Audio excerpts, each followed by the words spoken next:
السلام علیکم ورحمۃ اللہ وبرکاتہ۔ ڈیئر اسٹوڈینٹس، کیا حال ہیں آپ سب کے؟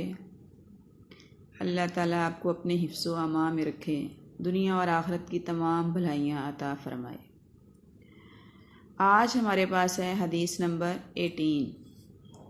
اعوذ باللہ من الشیطان الرجیم، بسم اللہ الرحمن الرحیم۔ عن عبداللہ بن عمر رضی اللہ تعالی عنہ قال، حضرت عبداللہ ابن عمر رضی اللہ تعالیٰ عنہ سے روایت ہے، انہوں نے کہا، ان رسول اللہ صلی اللہ علیہ وسلم، بے شک رسول اللہ صلی اللہ علیہ وسلم نے نہا منع کیا ہے، ان بین تجارت سے، ثماری پھلوں کی، حتیٰ یہاں تک کہ یبدو ظاہر ہو جائے، صلاحها ان کی صلاحیت، ان کا پکنا ظاہر ہو جائے۔ نہل باعی منع فرمایا فروخت کرنے والے کو، والمشتری اور خریدنے والے کو۔ رواہ البخاری و مسلم، حدیث متفق علیہ ہے۔ حضرت عبداللہ ابن عمر رضی اللہ تعالیٰ عنہ سے روایت ہے کہ انہوں نے فرمایا، رسول اللہ صلی اللہ علیہ وسلم نے ہمیں پھلوں کی اس وقت تک تجارت کرنے سے منع کیا ہے جب تک کہ ان کی پختگی ظاہر نہ ہو جائے۔ اسی مفہوم کو ایک دوسری حدیث میں آپ صلی اللہ علیہ وسلم اس طرح بیان فرماتے ہیں، فی روایت لمسلم، مسلم شریف کی روایت ہے، نہا منع فرمایا، ان بیع النخل کھجور کی تجارت سے، حتیٰ یہاں تک کہ تزہوا سرخی آ جائے، کھجور پک جائے، وعن السنبل اور بالیوں سے، حتیٰ یہاں تک کہ یزو سفیدی آ جائے، ویامن اور خطرہ نہ رہے، آہتا تباہ ہو جانے کا، ونہل بائیو اور منع کیا بیچنے والے کو، والمشتری اور خریدنے والے کو۔ مسلم کی روایت ہے، آپ صلی اللہ علیہ وسلم نے کھجور کی فصل کی تجارت سے منع فرمایا یہاں تک کہ ان میں سرخی آ جائے اور بالیوں پر سفیدی آ جائے، اور کسی بھی طرح کی فصل کے تباہ ہونے کا خطرہ باقی نہ رہے، اس سے پہلے خریدار اور بیچنے والے کو سودا کرنے سے منع فرمایا۔ ڈیئر اسٹوڈینٹس، اسلامی نظام معیشت ہر طرح کے دھوکہ، فریب اور بددیانتی سے پاک ہے۔ کسی مسلمان کو معاشی سرگرمی میں کسی دوسرے انسان کا استحصال کرنے کی ہرگز اجازت نہیں۔ تمام حرام ذرائع معیشت کی شریعت مطہرہ میں وضاحت کر دی گئی ہے، اور مسلمان کو ان سے بچنے کی خاص تاکید کی گئی ہے۔ کاروبار کرنے کے ایسے رہنما اصول فراہم کیے گئے ہیں جن میں فریقین کو نقصان سے بچایا گیا ہے۔ مذکورہ حدیث مبارکہ میں پھلوں کی تجارت کے حوالے سے نبی علیہ الصلوۃ والسلام نے ایک اصول، ایک پیمانہ اور ایک طریقہ کار قیامت تک آنے والے مسلمانوں کو عطا فرما دیا ہے۔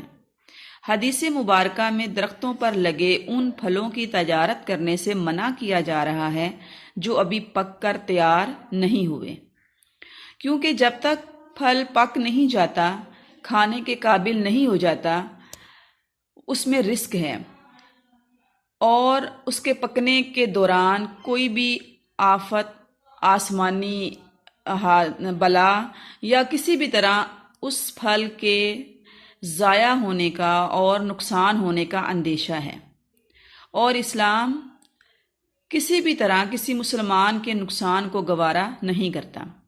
حضرت انس رضی اللہ تعالیٰ عنہ سے روایت ہے، نبی علیہ الصلوۃ والسلام نے منع فرمایا ہے جب کہ اس پھل کی تجارت سے، اس کھجور کی تجارت سے، جب کہ وہ رنگ نہ پکڑ لیں۔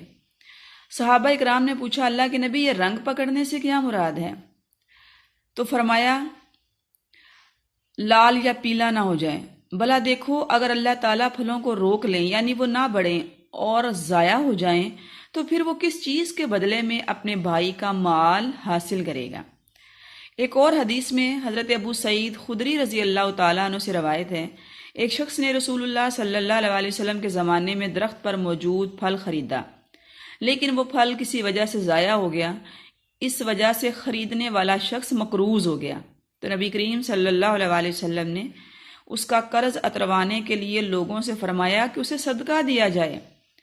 اس کے باوجود قرض مکمل طور پر ادا نہ ہو سکا تو آپ صلی اللہ علیہ وسلم نے قرض خواہوں سے فرمایا کہ بس اب جو مل گیا سو لے لو اور کچھ نہیں ملے گا۔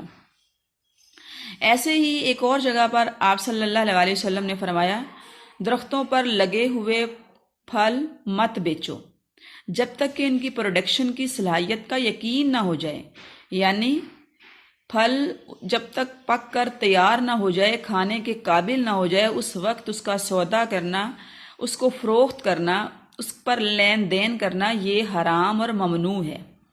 ایک اور موقع پر آپ صلی اللہ علیہ وسلم نے فرمایا، درخت کے پھل بیچنے سے اس وقت تک رکا جائے جب تک کہ ان کی صلاحیت ظاہر نہ ہو جائے، اور صلاحیت سے مراد اس کی پیداوار کا اندازہ لگانا ہے۔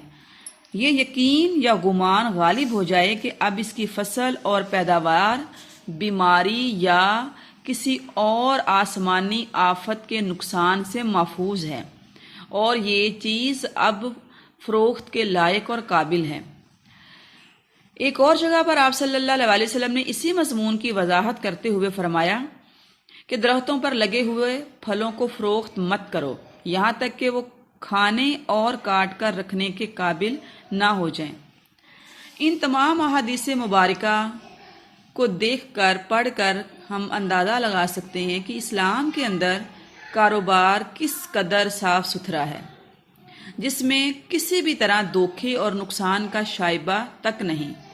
کس طرح ایک مسلمان کو دوسرے مسلمان کے لیے نفع پہنچانا اس کے لیے ضروری ہے اور اس کو نقصان سے بچانا ضروری ہے۔ اسلام نظام معیشت کے اندر، کاروبار کے اندر اس طرح اسلام جو ہے وہ انسان کی رہنمائی کرتا ہے، اس کو اس طرح کے فارمولاز دیتا ہے جس کے ذریعے اس میں ہرس، ہوس اور اس طرح کے منفی جذبات کو ختم کیا جا سکے۔ تو ڈیئر اسٹوڈینٹس، اسلام وہ پیارا دین ہے جو ہماری قدم قدم پر رہنمائی کرتا ہے۔ زندگی کی کسی بھی فیلڈ میں اسلام مسلمان کو لاوارث نہیں چھوڑتا، اور کسی بھی میدان میں انسان کے لیے یہ نہیں ہے کہ وہ یہ سوچتا رہے کہ مجھے یہاں پر کیا کرنا ہے۔ ہر لمحہ، ہر وقت دین مکمل رہنمائی کے ساتھ ہمارے سامنے موجود ہے، جس سے رہنمائی لے کر ہم اپنی دنیا اور آخرت کو اپنے لیے بہتر سے بہتر بنا سکتے ہیں۔ تو آئیے ہم اپنے حالات کا جائزہ لیں۔ کسی بھی مسلمان کے ساتھ لین دین کرتے ہوئے، کاروبار کرتے ہوئے، کسی بھی طرح کا کوئی معاشی معاملہ کرتے ہوئے ہم یہ دیکھیں کہ ہم جو پروفٹ لے رہے ہیں اس میں دوسرے کا کوئی نقصان تو نہیں ہے، کوئی دھوکہ تو نہیں ہے، کسی طرح کی بددیانتی اور خیانت کے ساتھ تو معاملہ طے نہیں پا رہا۔ اگر ایسا ہوا تو دنیا کی چند روزہ زندگی میں ہم تھوڑا بہت پروفٹ اور نفع تو کما لیں گے، تھوڑی سی آسانی اپنے لیے پیدا کر لیں گے، لیکن یہ ملنے والا نفع اور یہ حاصل ہونے والا جو آرام اور سکون ہے، یہ بالآخر ہمارے لیے بہت بڑے نقصان کا باعث بننے والا ہے۔ اللہ رب العالمین ہمیں دنیا کی زندگی میں حلال ذرائع معیشت اختیار کرنے اور ہر طرح سے حرام سے بچنے کی توفیق عطا فرمائے، اور ہمیں صحیح معنوں میں اپنی زندگی کی تمام فیلڈز میں، تمام جگہوں پر اسلام پر عمل پیرا ہونے کی توفیق عطا فرمائے۔ وما توفیقی الا باللہ، علیہ توکلت و الیہ انیب۔